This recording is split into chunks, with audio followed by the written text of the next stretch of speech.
Siku moja nilienda kwenye mgawa fulani hivi. Nilienda kwa sababu ninafahamu mambo ya branding. Nilienda mgawa fulani ambao ulikuwa unaonekana ni tofauti kidogo na migawa mingine. Walikuwa wanauza breakfast pale, vitafunwa na nini, na chai na chapati na supu na nini na nini. Na pembeni kuna vibanda vingine vimeweka miamvuli, watu wanakaa pale kwenye mabenchi wanakunywa chai.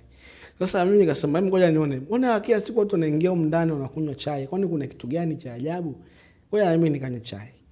Kwa hiyo nimeenda pale, sikutaka kuuliza shilingi ngapi, nikamwambia weka chai na chapati. Unaona? Nikachukua chai na chapati pale.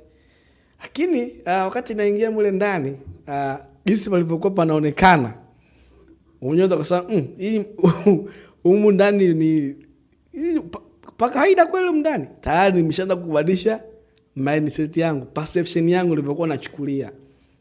Nishaanza kujenga mindset kwamba humu ndani sio pa kawaida kabisa. Kwa sababu kama wakule nje wanakunywa wamekaa chai kwenye mabenchi, kwa nini humu ndani wanakaa kwenye kuna visofa vimetengenezwa vimepambwa pale vimekaa vizuri?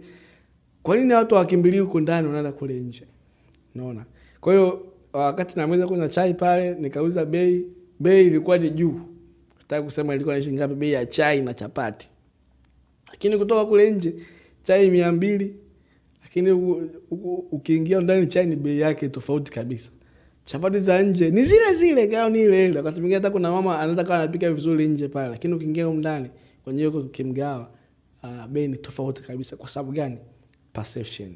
Yule jamaa wa ile mgawa ametumia tu akili ndogo. Sio kama unahitaji wewe na hela nyingi sana kuinvest. Ametumia tu akili ndogo ya change mindset za watu, kuonekana kwamba hii ni sehemu ambayo ni premium.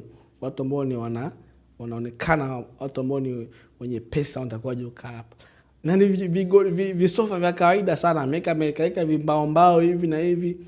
Lakini chai yake ambayo nimekunywa chai yake ile ilikuwa ni ya kawaida sana. Naona? Na hata inaweza kuwa ni nzuri hata ya nje.